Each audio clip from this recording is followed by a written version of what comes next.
Igikorwa co gukora abantu barwaye indwara y'agaharage ku buntu kiriko kigenda neza nk'uko imboneshakure BTV Burundi yavyiboneye aho yashika kuri ico kibanza bikorerwamwo. Uyu mwenegihugu we bari bahejeje gukora arashima ico gikorwa kiriko kirakorwa. Ico umuntu yamaze gushima ingene batwakiriye, ingene baguma babandanya batwitaho, ndabishima cane n'undi wese yobishima.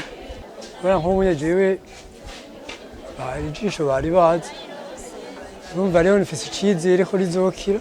Muganga Oscar Nimpaye, umuyobozi w'ibitaro vyitiriwe umuganwa Karori, aravuga abamaze gukorwa kuva bagitangura kandi ko atanumwe aragira ikibazo bamaze gukorwa. Hamaze kubagwa abantu 368 nibo bamaze kubagwa.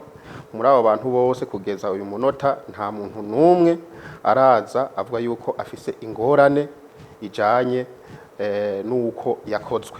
Uyu muyobozi akamenyesha ko atantambamye nyinshi bahuye nazo muri ico gikorwa, muri rusangi byose vyagenze neza. Ntambamye novuga n'ubwishi bw'abene gihugu batwituye. Mwarabonye yuko ngaha mu bitaro bari buzuye, n'inyuma y'ibitaro baruzura, kiriza mu isaho vyagenze neza, utamaye duto twashoboye kwibonekeza twaradutoreye umuti. Mwomenya ko abipimisha bahejeje kwakirwa ubu hariko hakorwa abo bari barashize ku rutonde rw'abazokwakirwa gusa.